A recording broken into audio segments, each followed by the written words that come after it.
and just looking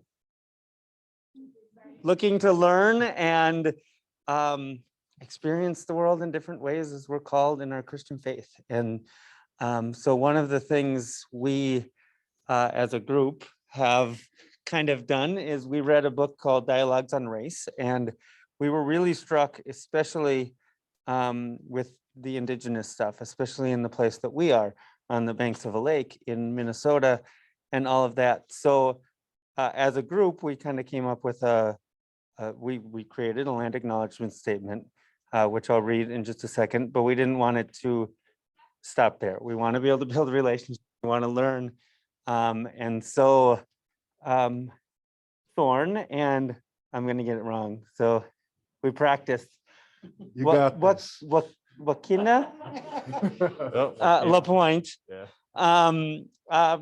were recommended to me through a friend, and we are just lucky to have them with us today to share their own stories. There will be time for some question and discussion at the end. If you are online and have a question, please put it into the chat, and Felicia will be kind of monitoring that as well. So thank you for coming. It is great to be here with all of you. I will read our land acknowledgement and then we'll get started. Today we acknowledge that we gather as Diamond Lake Lutheran Church on the traditional land of the Wapakut Band of the Santee Division of the Dakota People, past and present. We further acknowledge that both the state of Minnesota and the United States government carried out genocide, ethnic cleansing, forced removal, and broken promises against the Dakota as a way to acquire land. We honor with gratitude the land itself and the people who have stewarded it throughout the generations. This calls us to commit to continuing to learn how to be better stewards of the land we inhabit as well. So I will turn it over to you, and then I will go get that up on the computer. So let's welcome our guests today.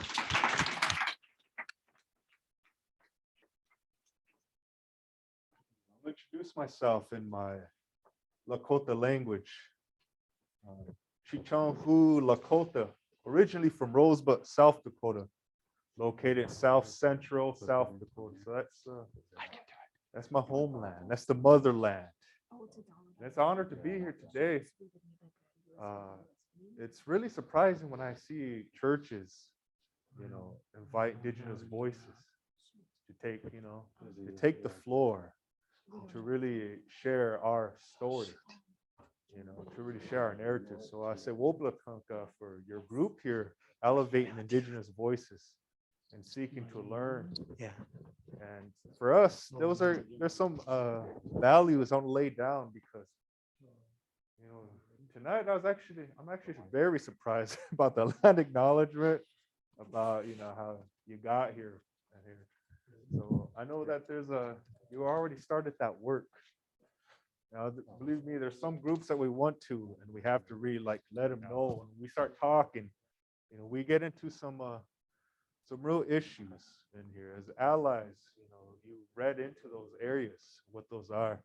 And so we come here as values of, one, to learn. Another one is to be open-minded. A third is to really listen. So there's some things. If we ever get that PowerPoint up, we'll be on there. And my brother created such a beautiful PowerPoint. I thought it'd be, maybe try to get it on there if we could, but it's all right if it doesn't work. But another one is to, why we say listen is, it's really a skill to be an active listener. And it's an ability that very many, non-Indigenous allies have. There's a saying I love, is that we listen to understand. We don't listen to react. We don't listen to respond right away with preloaded assumptions, preloaded judgments. We come to the floor, and that's a real skill, is how to listen and how to really try to see a worldview, a different worldview separate from your own.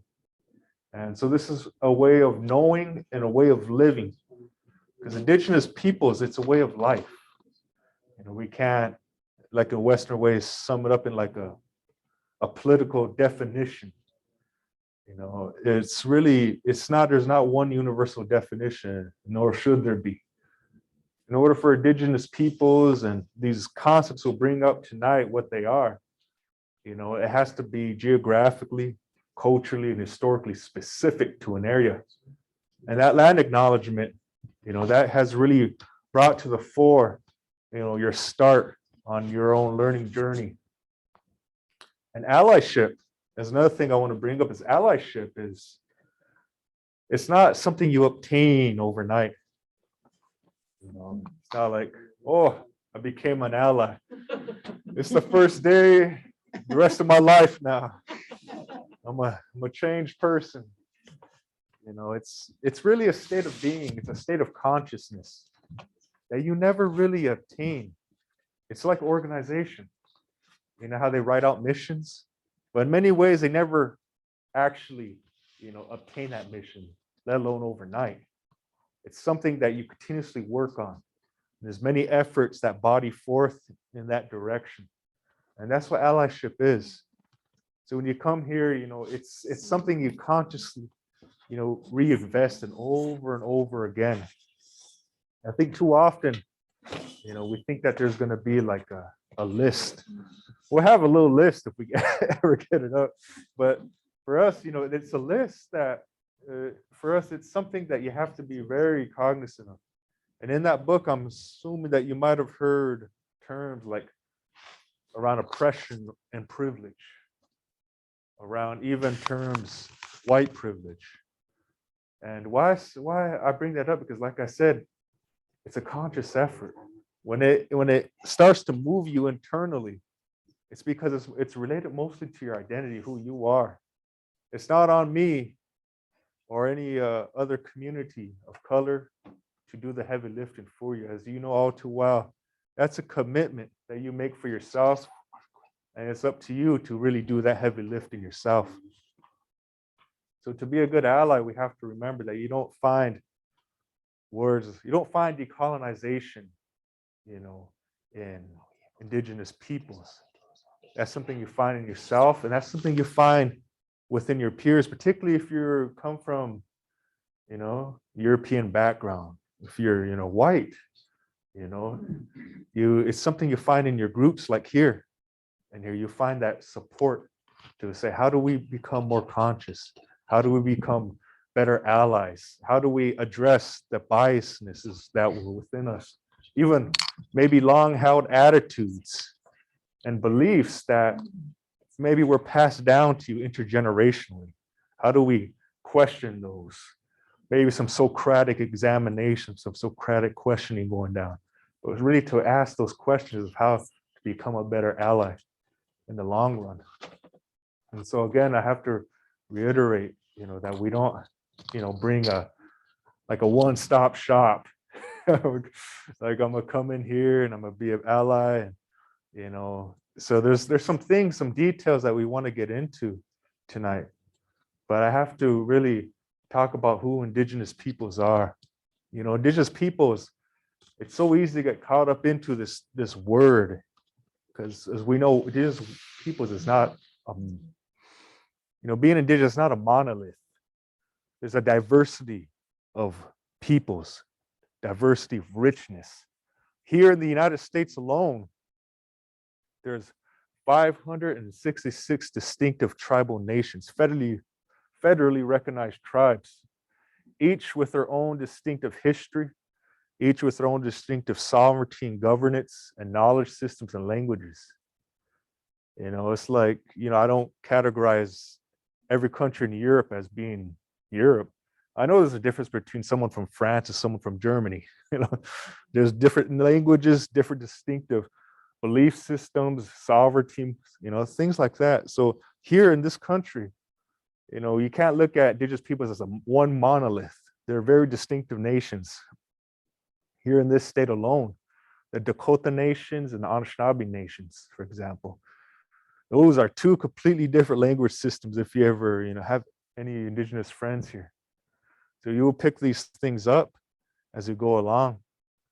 We have to remember, you know, our indigenous relatives here in the land of Minnesota, Makoche. Can you say that with me? Minnesota, Minnesota. Wow, were you already practicing? I said it once as a choir. I just heard it come out. But it's good to be here, at this place, this church, to really see allyship. Have you gone into any research into like the doctrine of discovery about things like that? Yeah. It's good to really get into that about what is that and how does that, really translate into the beginning of this so-called new world where it was discovered. First and foremost, this place was not discovered. There was already people here. It's like me and my brother, we went to Ireland one time. I got off the plane. I just jokingly, I said to my brother, hey, Wakinyan, I discovered Ireland. There's already people there, logically. Yeah. So, so these are kind of held beliefs. If we really question them, what we were taught in schools, or in large part not taught about indigenous peoples, you're going to find that there's some things that really contradict reality or logic. And you're going to wonder, like, wait, was Columbus even American? Wasn't he like Italian? When did he become Americanized? And a lot of that, it really traces back to like Robert Kennedy pushing a myth. He needed to Americanize Columbus. He needed to create a myth or a narrative in order for, I should say, the dominant, race to really have buy-in.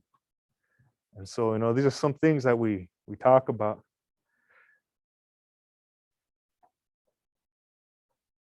Yeah, I hope I'm not doing it. Is Minnesota, is that Ojibwe? Oh, that's Dakota. Yeah. You just happen to be in an area that was really, this is where Dakota people are originally from, like in your land acknowledgement. And so particularly around, you ever heard of Bade Makaska? Dakota really has been, a part of this, where you're from. You've actually been speaking Dakota in many ways. It's been on your tongues. Have you ever heard of a street called Minnehaha? It's Minnehaha. Have you ever heard of something called Wayzata? Its original term was Waziata. That's like north. Have you ever heard a term of Minnesota? It's Minnesota. That means mist and foggy waters. It has been here and here. It has that language has shaped exactly the story of this land and what it meant to us. And that land and those waters have shaped the national character of indigenous nations here in the land of Minnesota, Dakota nations specifically. And we have to learn those narratives as we go along, because, in order to know where we're going, we need to know where we've been. And we have to understand that we inhabit our histories, that what was a historical phenomenon in yesteryear is a contemporary reality for us now. And that their history, we have to also question that. History is not benign. History is not something that just happened. History is inherently political. History for us, where we are today was set in motion by a set of decisions by people from European descent, by, colonists. And we have to understand that story, because that is the political reality that we inhabit now. And we have to really question this and be open-minded about it. And a lot of times when I bring it up, sometimes a lot of people, they get like, right away they start getting pumped up and they get jumping and they're like, well, what do you expect us to do about it? Like I said, why they're like that is that it's consciousness, it's psychological, it's kind of more projecting out that way because it's connected to your identity. And we live in a country where words like identity have become a bad word. When for us, on the flip side, identity is something to be proud of. It's rich in culture, with personhood, with the pride, with somebodyness. That's who we are. Identity politics, as they call it, is not something, that is the kind of a word that has come to the fore, but really, we have to question these things. So we're going to begin, officially begin. That was the preliminary beginning. I got them ready. Yeah. So we're building up till now, and if everyone will rise with us, and we're going to offer a invocation in our original way as a Lakota. And what we do is we sing a song, but often we function as a collective society, as a Native people. Many tribal nations exist this way. So everything we do in the exercise of our rights is collective, and that's what distinguishes Indigenous rights in many ways. So I want to begin first with a song, and then a Lakota prayer, and then we'll begin with our slideshow after this. Chicho walo, chicho walo, chicho walo, chicho walo, hey oh hey hey, kola waya kaya, chicho walo, hey oh hey hey, whoa yeah wa kacha, chicho walo, hey ya inaji ya uwe, hey hey oh. Kola waya kaya chicho welo, hey oh hey, whoa yeah wa kacha chicho welo, hey ya inaji ya uwelo, hey oh. Out the kasla wa kawana, wayate ki le wounds pe ota which akupo sa daya, mani pikte na toka dakia washte Wayanka pikte cha le gaga pikte okiapo. Wayate tchana koskalaka dako ota uspe icha pikte cha dako ota washtiki suya pikte na wayate ki odaki gaga pikte okiapo. How mitaki yasi. Oh, Can be seated now. In that song, what we sang was an offering song. Our people, when we made our encampments, often gave thanks annually or throughout the year with each season.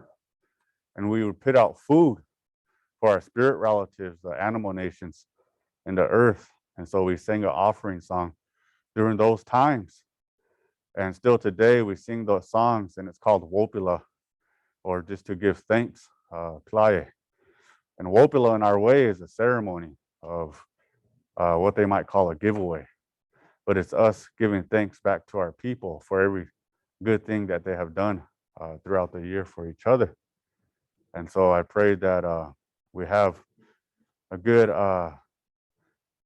evening today with lots of learning, knowledge, and wisdom, and that future generations learn from us today, that we carry this knowledge forward and inform that future to see good things from now on.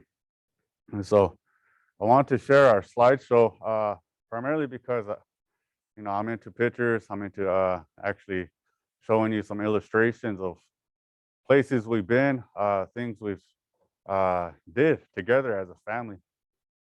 So if you see up there, and for those viewing right now on Zoom, you'll see a tall man that's currently blocked out by the screen little icon. But the tall man on the far right, he's above 7 feet tall. And his name is Mitawani Hanska. Mitawani Hanska. And it means the one who makes himself visible. He was a signer of the 1851 and 1868 Fort Laramie treaties of what they call the Great Sioux Nation. But in our Lakota language, and Dakota relatives often use it too, we call it Ocheti Shakoi, 7 council fires. It could also mean nations of the 7 council fires, or some people say Confederacy of the 7 council fires. because many of our bands came together, and today those bands are nations recognized as tribal nations.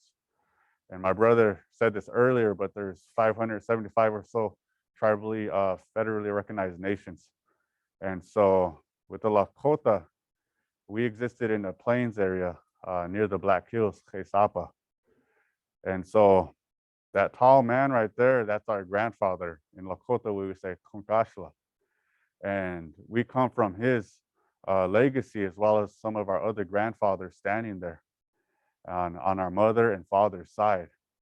And so what they fought for were their treaty rights, were the inherent rights of their people to their language, to our ways of being with the land. And so there's a way that we talk about ourselves as opposed to the Western way. In the Western way, everything that is said about us is sort of a scale down. So when people talk about our cultures, it's as a recreational activity. But when we talk about our culture, it's indigenous knowledge systems. They're indigenous healthcare systems from the land. The land is the pharmacy. They're indigenous water governance systems.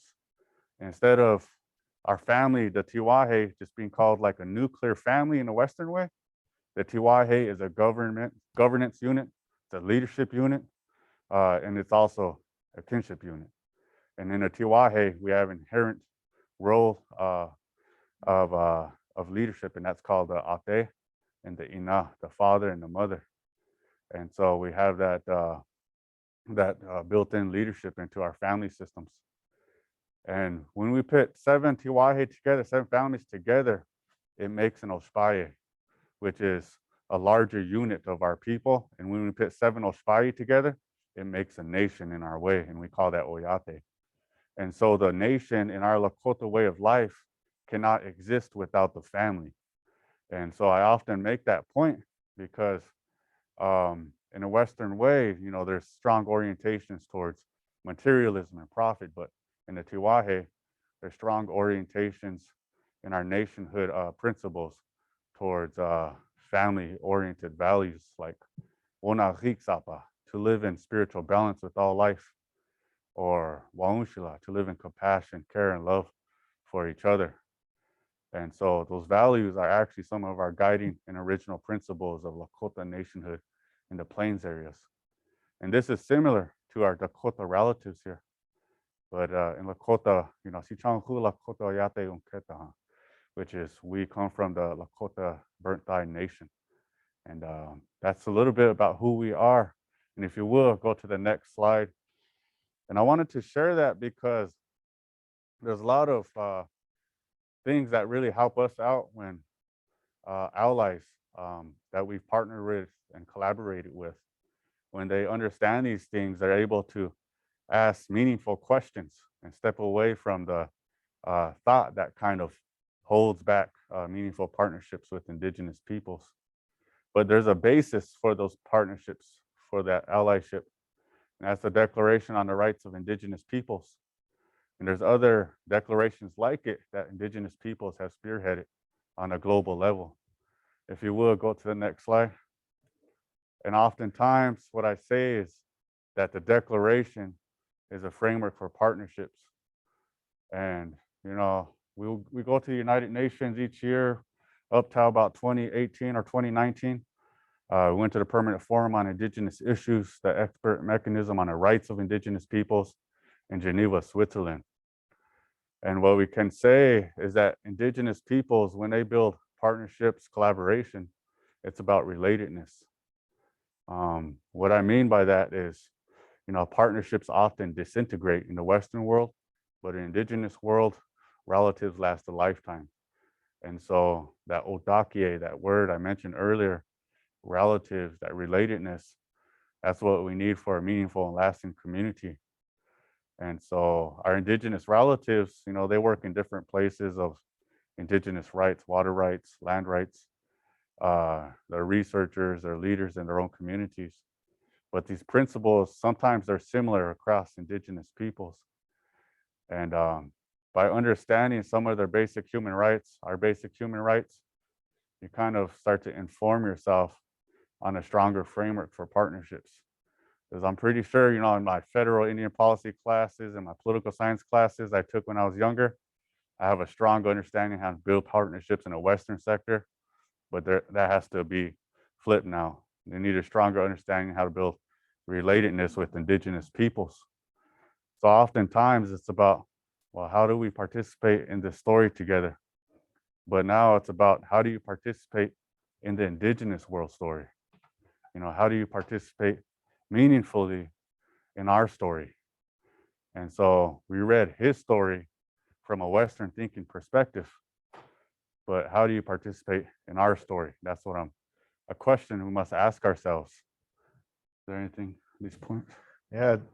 So what you're seeing up there is the United Nations Declaration on the Rights of Indigenous Peoples. And it's about that story, that narrative. What the Declaration on the Rights of Indigenous Peoples is you will look into that little booklet, and here you'll see 46 articles. That's 46 points of demand for our human rights that we say is non-negotiable. For us, they are human rights.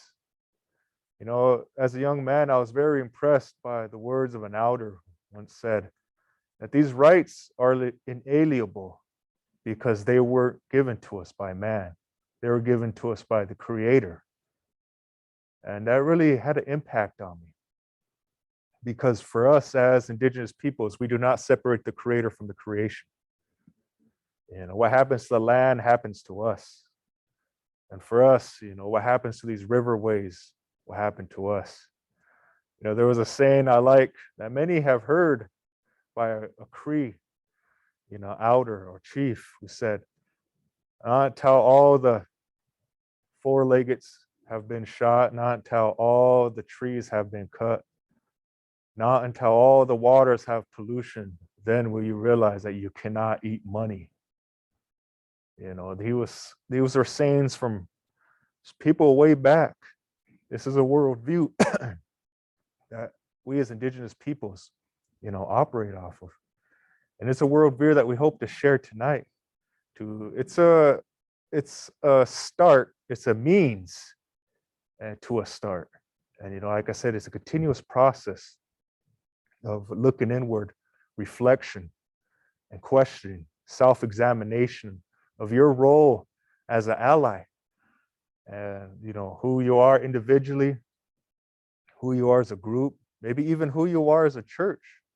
Because I know in this Christian way, there's a thing called a calling. And maybe that could be in there in terms of your calling is how to help others. So, you know, those are things that I really take into consideration. In there, you see Article 37. At the United Nations, member states opposed that article, an article that Indigenous peoples fought for to be included in that declaration. They opposed it because it asserted treaty rights. You know, in the US Constitution, treaty rights are the supreme law of the land. And so for about 30 years, our predecessors, American Indian Movement, global Indigenous leaders fought just to include that Article 37 in that declaration. And in 2010, when the United States adopted it under the Obama administration, there was one exception, and that was that they didn't need the free, informed, and prior consent of Indigenous peoples for any infrastructure projects. But, you know, you see today some language changing with consultation with tribal nations, and hopefully a better future from that. And so these are some of the struggles our predecessors went with. Mhm. When we first went to the UN, we were young. And our elders, they told us things about the struggles they faced in trying to recognize these rights. This never existed before. Prior to 2007, we didn't have human rights prior to 2007, before this was adopted.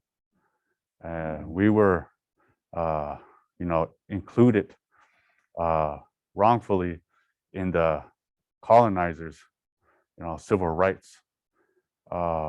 And our full rights were not expressed on who we are. And so just that just keeping a default in place was keeping that history in place of injustice against our people. Mhm. And so, this is something that we're passionate about. We go with our Tiwahe, our family. Like I said, it's a leadership unit to the UN. Our family raised us to fight for our rights on a ground level, grassroots level. And we grew up that way. Mhm. And so it wasn't an occupation. It was just a way of life. Mhm. So that first picture, that's why we like to show that first picture we ever put up, because that's where the family legacy, almost like the family business started, was our great great grandfather. And here it was really to continue to echo that message, that legacy from our predecessors all the way back to our ancestors. We thought 7 generations back of what they wanted. And now a principle Indigenous peoples have is thinking 7 generations ahead. Because surely this is intergenerational action that we take. And we're not so naive to think that it will happen mostly in our lifetime. So we have to really think ahead in this way. And for us, that wealth is that land. Not to see that land as a resource, but to see that land as a relative, as a relation. We don't see that connection we have with the creation, as something transactional. It's relational. We have to make that shift from transaction to relation. But how do we do that, in this time? And that's why family is a very good model for us to really think back to, and to really think, how can we formalize this worldview, these ancient activities, into our everyday operations, functions, and institutions, whether religious, political, educational, health. How do we fully embody, this type of worldview? And we have to question our assumptions, because sometimes assumptions we start off like, we know best. We know what's best for Indigenous peoples. And that was a colonial mindset. There's something called epistemological violence, epistemological oppression, to believe that someone's ideas, knowledge systems have supremacy over another's, like Indigenous peoples or people of color. So we have to really question these type of where we start off from. And here, as a book you probably read something like privilege and things like that. So we have to really get into those things a little more, but we can't unpack everything here tonight. And we go to the next slide. I just wanted to share some pictures that I really like of ourselves. That was at the Geneva, Switzerland expert mechanism on the rights of Indigenous peoples. When we first went to the UN in New York City, there's a lot of youth advocating for their human rights. Many opposed to the UN, many willing to utilize different avenues to their rights, knowing that either one won't work or one will. And so a lot of Indigenous peoples, when they go here, they know all too well how these systems work, but we don't stop making noise. We don't stop knocking on those doors. And that's one of our elders told us here in the local community. I don't know if you know, but Franklin Ave is home to the American Indian movement. And all over the United States, there's different chapters to AIM.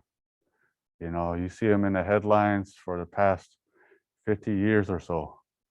They were part of bringing the global Indigenous voice together. And that's a history, that international branch that they nurture that you don't often hear here in Minneapolis. You just hear about them in a grassroots level, but they had a really big role in bringing Indigenous peoples to the global level. Many international organizations came from that effort on behalf of Indigenous peoples, like the International Indian Treaty Council. And sometimes you read them in these nice books on Indigenous peoples' rights and movement books. But here we have our relatives from North America. We have Bolivia. We were sitting right behind Bolivia talking with them, asking how their day was right before they read their rights statements. before they were overthrown at that time, I think. Yeah, that was that definitely had to happen. That definitely happened in the Trump administration, you know. But my brother is making a good point here is that, this is that legacy. See, this occurred like in the late 60s and 70s. There were many movements, anti-war movements, were making their voices heard.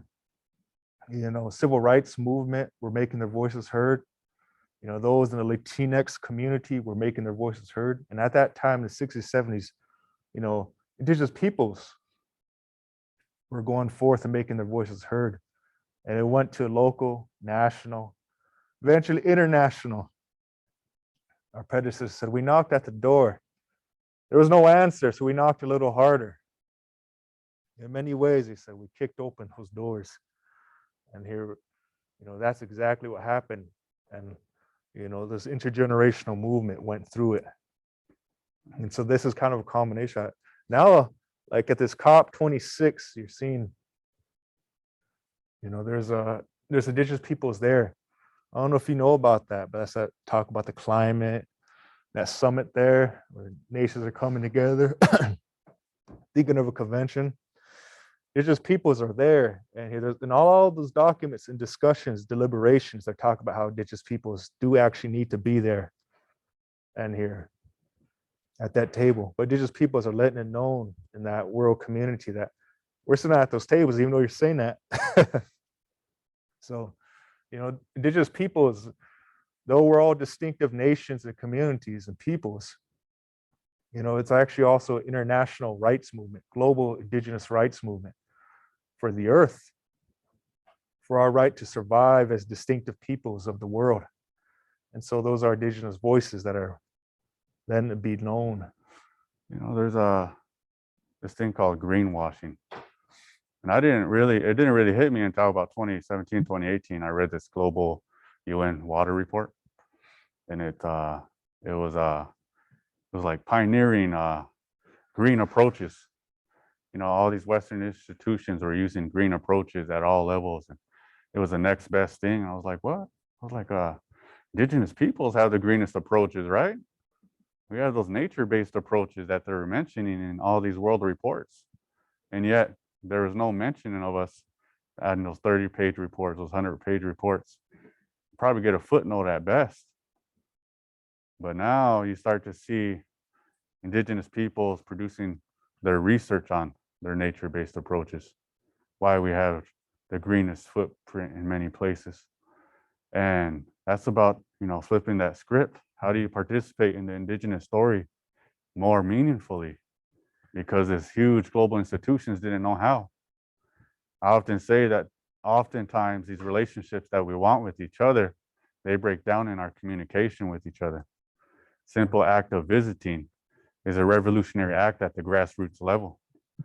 And if we can do that in a meaningful way and learn how to ask each other questions and visit in a way that's, a wise inquiry rather than a top-down authoritative or, that dialogue that the government instills, argument, critique, adversarial, approaches to each other. In our way, we have conversation. In our way, we visit. In our way, when someone shares an idea, we look at the idea together and think about its best attributes and how together as consensus we can build together. And so there's a meaningful process of way of being that can be more prevalent here. And I think sometimes in recent history, you think about what occurred with our relative George Floyd, what occurred after Standing Rock, when you've seen the injustices, what occurred under the previous administration. And then now you see efforts to try to get at that future. What do I mean by that? It's slow progress, it's slow moving. But I don't think Minnesota Nice is coming back as effectively as it was before. But sometimes it's energizing when you can count your victories, no matter how small they are. And I think that, when we can have those better relationships. And what we do each year, we go to Bede Makaska. We do an annual sunrise ceremony. Each year, the mayor shows up, governor shows up, lieutenant governor shows up, all American Indian leaders from organizations show up here from Twin Cities. And who would have thought, man, we were little guys, and now we're out there facilitating all of these things, all because it's our cultural responsibilities in our community. But we take on a human rights advocacy role too as well. The reason why I mentioned water is because we lead a Indigenous water rights program that we call Miniki Wakan, which is water is sacred.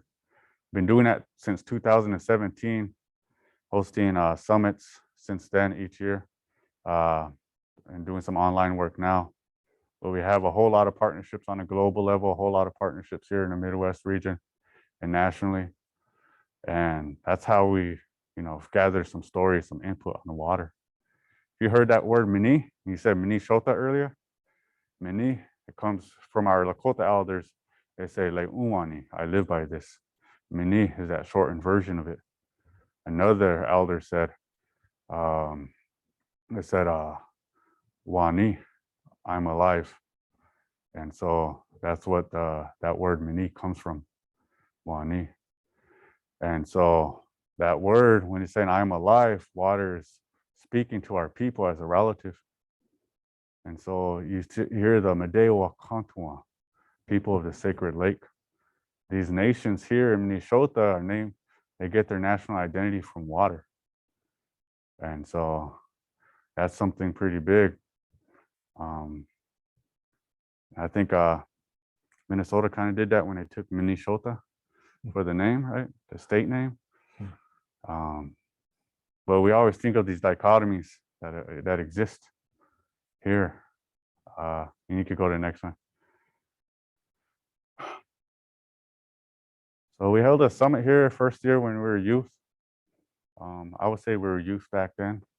I didn't know we were youth. Now we're getting into our 30s, having a midlife crisis.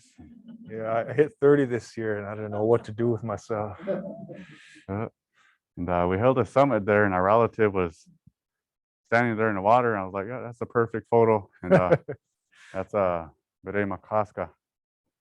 And what they did that year is all kinds of Native youth were out there on the water, and we sang them off the shore and sang some prayer songs for our relatives there, for the water, for Unchimaka. And so a lot of our community members here, the American community, they have a strong relationship with water. That's why they have the Mede Makaska Canoe Nations gathering. That's why they even have the word Bede Makaska on this lake, because Native people go to that lake all the time. They walk around it with their families, Tiwahe. They offer prayers there and all kinds of activities there. So I think that meaningful relationship with Unchimaka, that's Grandmother Earth, Unchimaka, is really, it's a essential principle to Indigenous peoples' movements, to the rights. So we believe, that she lives, these waters and these lands, forests, animal nations, winged, four-legged, they have their own rights. And we believe that, they should really, and those rights be protected because of that.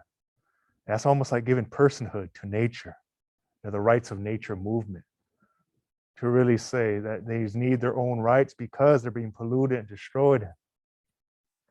For some reason, in Western way, that for a lot of Westerners, that thought is very foreign to them. They're like, hold up, you're going to want to give rights to a forest, a river? But it act like there's no precedent for it. When there is, you guys, the Westerners gave rights to corporations, and that's an entity, So we have to really think about that. You have to give rights to the life which gives us life. We have to really think about how do we create a life-giving economy. At COP26, there was a big issue. Indigenous peoples are very vocal about it because it's about emissions, to stay below the 1.5 to below that Celsius at Fahrenheit, degrees. It's because in the language of the final draft, right when they were going to conclude it, and a lot of people were saying victory, there were some nation states that came into the right away, the last minute, and they changed it. And they went from the language of phase out, emissions to phase down emissions. It's like, no, we need these things completely out if we're going to try to get below that temperature. And here, it was one heck of a tactic these nation states pulled, because we say that it's not us that's going to be bearing the burden. Oh, they say it's my generation, the generations after, they're depriving them of time. They're depriving them of the way that we live now. And so, we have to really think about that going forward and that meaningful relationship. If we could send people to space, we can have minds come together, rethink an economy that's life-giving. That's people over profit. That's needs-based, not greed. There's no reason to have billions or trillions of dollars for one individual, things like that. And so we have to really look at this worldview going forward. All right, next slide. There's some things I like to give our allies, our relatives in the room. This is storytelling. Our people used to storytell around a campfire a lot. And the Ocheti Shakui name, 7 council fires. That Ocheti, that fire, that hearth refers to that fireplace we kept within our teepee, Tipkeshtala, our original cone-shaped homes. That home was given to us by a tree, and it told us how to fold a leaf up into a cone-shaped, and it made the shape of a teepee. And so in that teepee is that fire, and our families would storytell around there, and that's how it contributed to our development, our growth, our wisdom, our knowledge. And oftentimes that's something really hard for communities to do, is storytell together. But our encampments, our villages did that a lot. And that's something that really helped us to get through many of these challenges, still challenges that are very difficult, some not overcome, some barely making it through. And but storytelling is a powerful thing. In our way, we say, Ieki Wakan. Words are sacred, our language is sacred, because words have the power to give life or take life.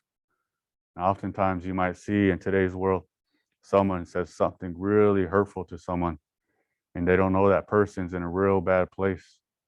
And that person might think about taking their life, hurting themselves. But if you say something really good to that person that comes from the heart, you may just give that person enough pejuta, medicine, to fill them up like a medicine pouch, and to give them that medicine they need to go another day. And oftentimes that's the kind of roles we find ourselves in to help our relatives. That's a belief, understanding that could be translated to bigger and broader scales. Because too often we hear people telling a story that perpetuates a very oppressive system, that perpetuates destruction. And with those words, they write things on paper after paper as edicts they pass down through governments, through institutions. And those words take life. Humans, the earth, the animals, trees, rivers. And some of those laws we can't get back. So we have to be careful with these words. Because in the storytelling, our origin is from the lands. We say we come from the land. We're a part of it, and we go back to it. Because we believe that there was a story that was carrying on long before the human family came to this earth, to the surface. And that was a story of Mother Earth. And we have to humble ourselves and understand that we are not the sole authors of our story. We will not have the last chapter in that page, that there's a power greater than human-made power that was going on long before we got here. And if we are not wise and do not heed this story and listen to it again and learn, we're going to feel the repercussions of not listening to our first role models, Mother the earth and Father the sky, of not listening to our parents, that body of understanding and knowledge, and how to be in relation with that. Not some transactional way, but in a relational way. We have to put our minds together. Think about that story. So humble inquiry is just about asking positive questions as opposed to deficit-based questions. Oftentimes when we get research about us, it's about how we're failing Western standards in education, Western standards and economic factors like employment, unemployment, different things like that. And so our strongest approach to making those relationships with people different from ourselves is using humble inquiry. And that's literally a book right there. So write that book name down if you haven't already known it. Yeah, and if there's another book too, I'll suggest reading if the group really likes reading. It's called Indigenous Peoples History of the United States. It's by Roxanne Dunbar Ortiz. So Roxanne Dunbar, she wrote a real good book, Indigenous Peoples History of the United States. Humble inquiry is just about, positive, I would say, conversation. You ever go to a workplace and then you give an idea and someone says, don't reinvent the wheel? That person's likely scared of innovation or complacent in some sort of routine. And so humble inquiry is about looking at the idea closer and asking strength-based questions about the merit of that idea, the gifts of that idea, the contribution of one's voice. So inherently, one's voice is a gift. And so, my father, he taught us this when we were young. He said, always take a positive and affirmative route. And, the book came out maybe 5 years, 10 years later. But, he was teaching us something that saved a lot of energy for us, because we go through a lot of challenges. It's easy to think negative. And he was teaching us ways, along with our mother, to save our energy and contribute and shape that energy for more purposeful meaning. Yeah, that's true. Because, historical trauma, that's another factor that's real and prevalent within our communities. And for us, we have to understand that story. Also, there's historical healing, there's historical knowledge that really could help that. So we have to understand this. And, a little bit more about that trauma. I know we're coming down on our time here, but for us, we have to really understand that trauma. And that's why it's important for you to learn. Like I said, one that value is learning. And so, where that last slide of these? Yeah. And then you could go to the next slide. Oh, partners and relatives. That's what my brother has said before, is that relatives last a lifetime. Partners often disintegrate or sunset after 5 months, a couple years. We sunset those things and we don't see each other. Relatives, is really in relation to how do we come together to more meaningfully and longer lasting. Go to the next one.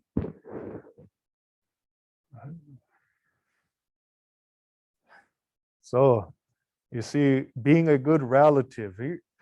I know I talked about lists, but I thought this might be a starting point. This is just like a floor. It's not the ceiling or anywhere near it. It's just kind of how to get going.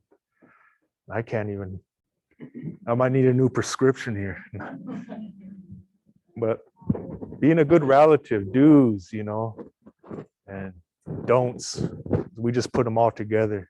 And these are often what you hear kind of thematically as you pick up resources like this. But, the do's and don'ts of being a good relative. Listen. I talked about listening. That's how to be a good relative. And the other one is to learn. Learn. And that's a real ability. How do we sit down and take time to learn? Without being reactive, but proactive. And oppression. Understand what that is, oppression. And you'll learn that as you probably learned in your book, or in the book I might recommend it, or in the Declaration of Rights of Indigenous Peoples. You got an idea of what's going on. Privilege. Now that's something that we talk about sometimes, you know, more specifically white privilege. You know, whiteness not as something personal like identity, you know, that's something you do for yourself later, but to understand white privilege or even white supremacy as a structure. It's a system, you know, and there was a reason why civil rights needed, you know, these acts to stop discrimination so that people can vote. So things like this, it's real systematically, historically. So we have to understand, you know, privilege. You know, what is that?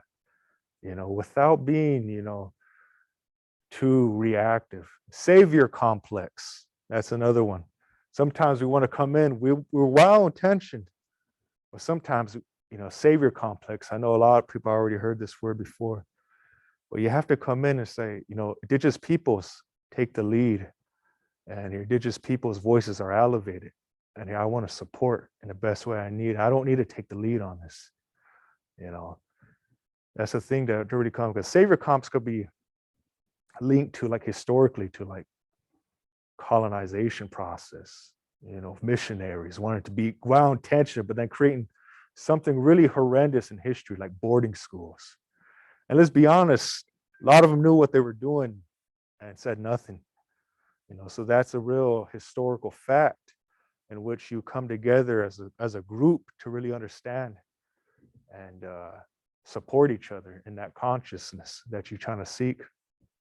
Cultural appropriation.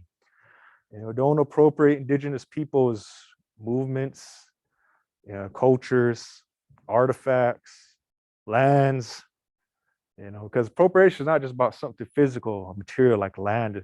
You know, cultural appropriation, the cultural and all of that can also be appropriated as well. Property rights, intellectual property rights, and taking leadership. You know, you don't go into another person's movement, people's movement, and try to take leadership. And flipping the narrative, you have to flip that narrative. You know, woke sape, wisdom. You know, these are things that, being a good relative, that we want to share here today, because we have to understand that. And when we mean land, you know, there's a lot of history, but it's really on you to take that up and learn. But we really thank you for inviting us here today, because not too many groups come and really help elevate indigenous voices in their learning. Got a last slide up here. And kind of want, if you're able to, groups of 7, and to speak about this question, respond to this question. In what meaningful ways can we strengthen lasting relationships with others?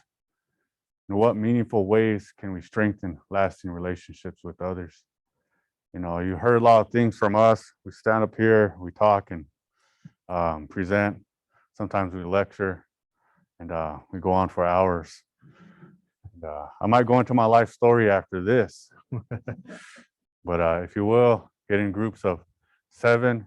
Make sure that everyone has a group, and we'll give you about 10 minutes to respond to this question.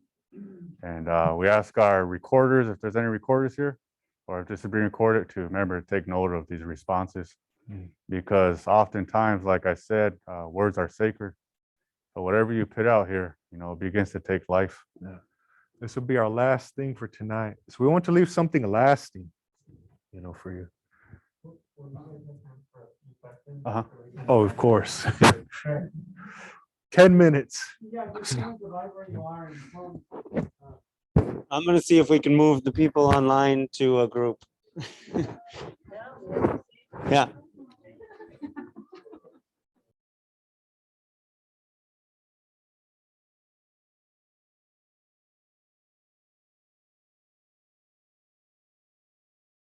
Reporter. Yeah. So each group assigned 1 reporter to sum up the highlights. And then, so we'll go around the room here, and I'll just let whoever has a burning desire to really share right away to come forth, and then you can go down the line how you feel. We know Kurt's gonna share, so I'm gonna bring you a mic though, so just hold it in your hand a little bit up. That's all you need. Well, I'll start by saying that it was not my choice as the only white male to do this. I was actually nominated. It wasn't. We feel like the most important starting ground is the listening and the learning and the relationship building. So for a tangible effort right off the top, and I'll speak only for myself in this sense, as a doer, I like to jump into things, but I'm now learning and realizing that I have to read, I have to study, I have to enter into that learning mode and the listening mode to be able to then start building the relationship. So our tangible is that we want to take you up on your reading material that you've given us and start opening up amongst ourselves as to how we can start moving forward to then build relationships within the Indigenous community. Thank you. Round of applause.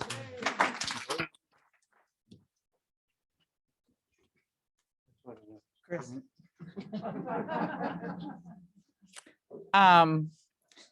We too came on the theme of learning. And the thing that we brought up about that is it's not just reading, it's walking with people in their daily lives to learn about them. Reading is a good start, but we have to walk with people in their daily lives to learn about who they are and their beliefs, their culture. And we talked about, we have a Hispanic congregation that meets at this church. I know they meet here. They're literally. I know very little about them. I don't know, to my knowledge, we don't have any kind of common or joint events. And to me, it's kind of blows my mind, for me anyhow, that we have a congregation, a different group of people with a different culture that we know very little about or interact with. Anybody else in my group want to add to that? Well, they do attend Wednesday night dinners. Correct. You know, a dozen, 2 dozen of them at a time sometimes. And so that would be a great place to start, is to meet our brothers in Christ, brothers and sisters in Christ on Wednesday night by, taking your plate and going and sitting down with them and speaking with them. But again, we also pointed out in our group how important it was to not. Sorry, I hate them too. To not, again, force the person that we consider other. We have to be willing to take the step out to meet them rather than expecting them to teach us. So it's upon us to be willing to take the first steps that might feel humiliating or embarrassing or uncomfortable, but it's up to us to take the first step and ask the questions, as opposed to waiting to be educated by somebody else. Thank you. Round of applause. Did any of the other groups want to? Yes.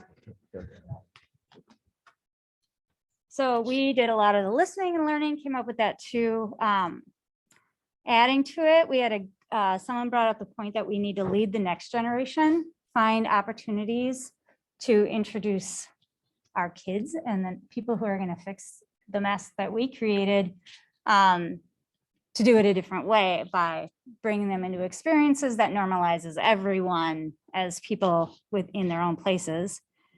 And also a great thing is don't meet resistance with resistance. So we can't butt heads, we have to sit with discomfort, but maybe also be sensitive of other people's discomfort, and maybe take our judgy pants off for a little bit.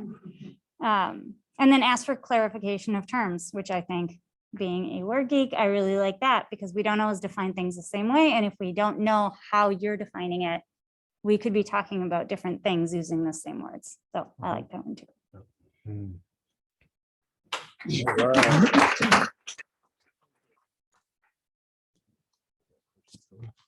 have any other groups? I'm not. You Online? don't have to share, but On Zoom?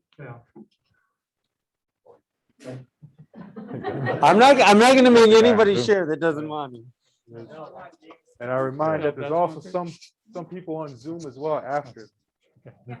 Yeah, we'll share online. I don't know if you can hear us. Oh, yeah, we can hear you fine. You can, okay. Well, we talked in our group about, listening to understand instead of responding, and needing to learn more. We talked about the need to spend time together to better understand people. And that sometimes that's hard. We tend to be around people that are similar to ourselves. And Nick brought up, we need to break bread together and like Chris said, walk together and have those common experiences so we can better understand each other. And did I cover it? And then we had a question in our group too. So before you finish, we have a question about a song. So we'll have to ask you that at the end. Okay. Yeah, we'll do this. Well, I think our group was talking about covering stuff about, like in our religion, it's cornerstone is communion, which isn't just the sacraments, but it's sharing with each other and finding harmony and by interacting, getting some shared experiences and trying to learn to walk together, which is a way to find a harmony. Anything else?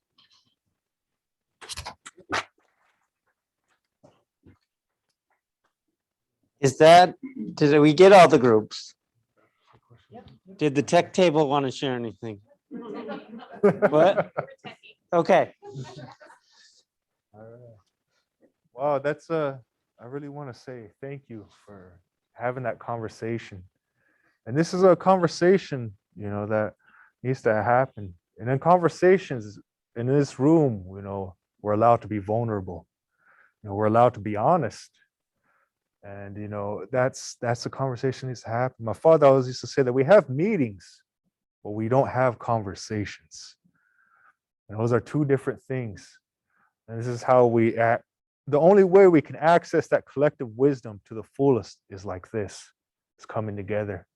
And that way we could really create almost a gallery of knowledge of what happened here. You see, there was a study that said something like that if we reflect on what we learned, we retain at least 90%. If we don't reflect, take that good time, then we all lose almost 90%. And we become very passive. We're not active in that. So that's why we have to come together and really have this conversation. So with that, I really say Wopila for, uplifting the voices of Indigenous peoples. And there are many ways and effort. Indigenous peoples have many liberation efforts, many actions in which they take, to really secure their rights or to fight for their rights. And there are many ways that you can contribute, to those. And we'll share some things that maybe right down to the local level events to what's going on and things like that. And taking your time to learn and be open-minded and understand that. And not be reactive, but proactive, in that. I think we're going to questions, right?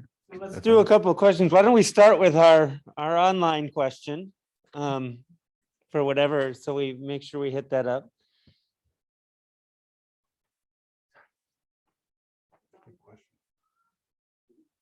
Do you have to unmute them? Yeah, I invited my friend Sherry to join us, and she had a question about a song that she goes to Prince of Peace, and they sang the song, the Dakota Melody called Lakota Parlay. Did I say that right? And noted that her church too is on Dakota land in Dakota County. So It is Lakota. there you go. So I contacted the woman who composed this song, put the lyrics with it, and she mentioned she didn't know if it was actually factual, but she knew that supposedly natives had learned this particular song in going to Indian school. and that also the men who were hung before, so in Mankato, were humming this tune. Yeah, that's something the Native community knows a lot about. Is a song that they sang as they were going to the gallows. Yeah, and those So are only, So that is true. yeah, there's a variation of what that song really, how it was sung, or the words that went into it. And here, you know, it's only sung at very special times. And so, you know, we can't, you know, right now, it was the Dakota nations here. They have that story, and it's them who could share that story of their, you know, their ancestors. So there's only like a special time we really, you know, hear that story as well as we hear that song.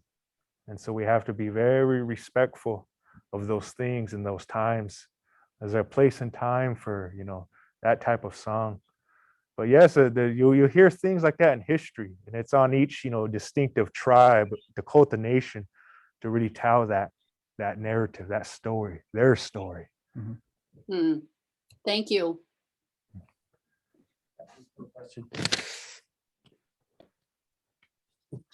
Hi.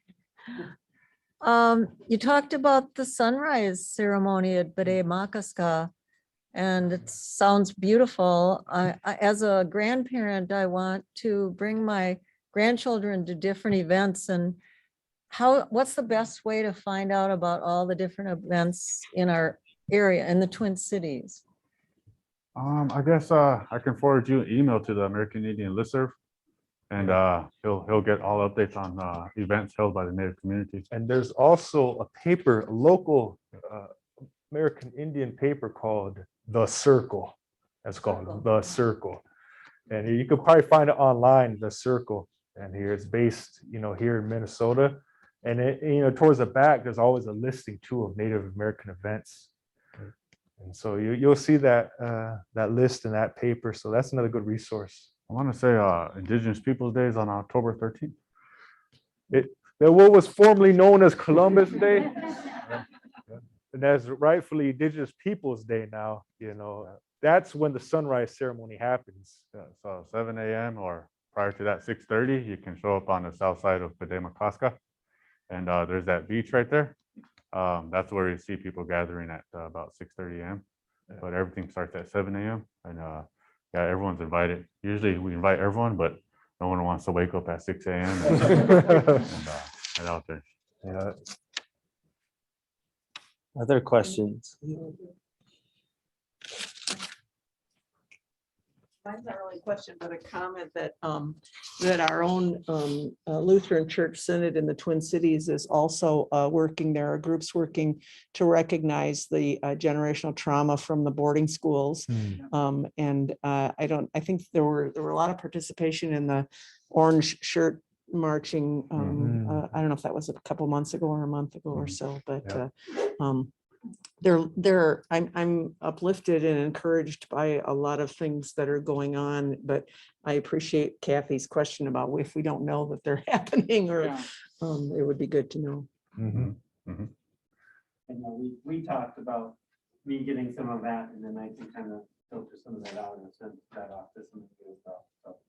Or in the loop.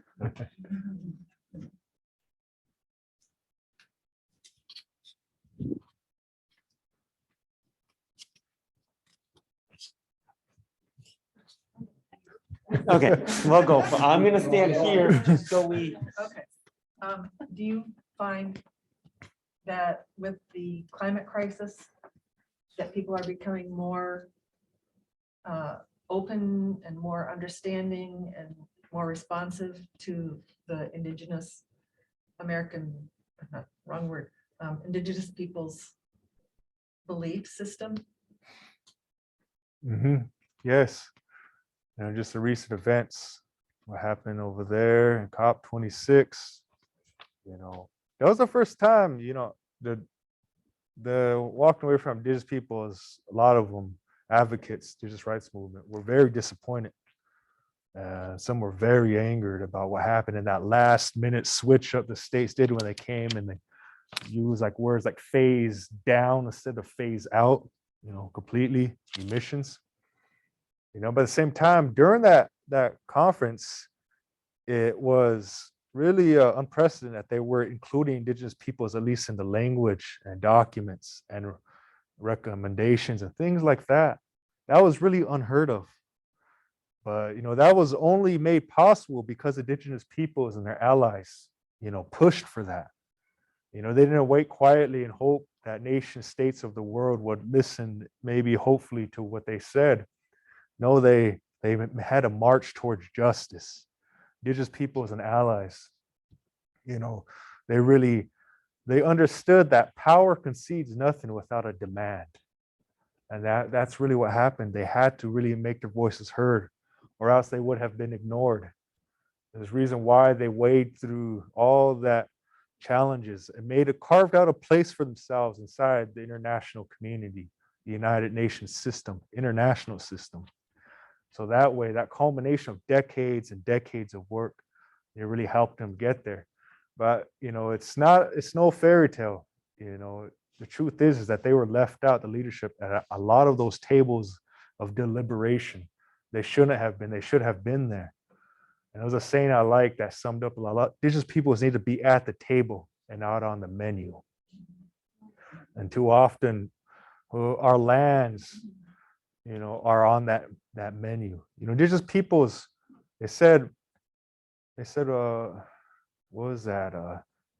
3/4 of Indigenous lands are kind of anyway, they're protected by Indigenous peoples outside of Antarctica, are owned and managed by Indigenous peoples worldwide. And so, we have to understand that Indigenous peoples, culture has allowed the survival of the biodiversity in these lands and territories, due to their distinctive ways of life.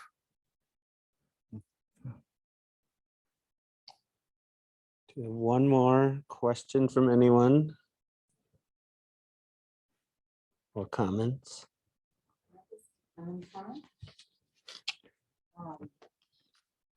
I appreciate that you're here tonight and talking with us. And I so admire the stories that have been passed down through your ancestors, and that you are here to tell the stories.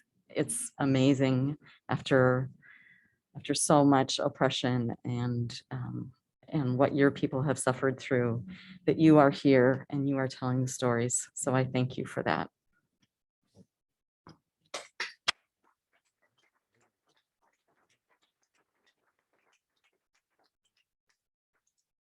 Yeah, I think on that note, I think that's absolutely right. We are so grateful and privileged that you were able to spend time with us and share your stories and all of that with us this evening.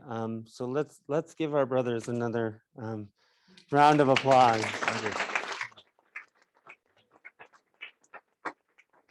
And before we kind of sign off, both in here and online, thank you all for coming, for taking time to learn, to listen, to enter into these conversations. This Journey Towards Justice group, really, that's all we want to be able to do, is take time to learn and listen and see where we're being called to in the world. Yeah. I want to ask them how to say thank you in Lakota. We usually say wopila, wopila, or wopila. Wopila. Yeah, wopila. It means immeasurable things in our way, or sincerest things. All right. And so we will do this each month, the third Wednesday of the month, where we'll have either topics or speakers or things like this. Somewhere I have a stack of these. I don't know if they're over by Kathy, but I think this is really fitting. Our next one on December 15th, we are kind of titling, Do You Hear What I Hear? And it is going to be just on listening. How do we listen? What are the challenges? What is the importance of this? Because so often we want to chime in or fix or give our own things. So our next step of this is also just to go on, how do we listen? And I know that is an easier said than done, So I invite you to come on the 15th next month and join us again just to be in this space together as we learn together. So I wish everyone a great night. Thank you so much again for being here. We are grateful. And thank you to those online. You can't see me right now, but we appreciate that you were still able to come and be with us this evening. So have a great night and we'll see you all again soon. Oh yes, our tech table. Oh.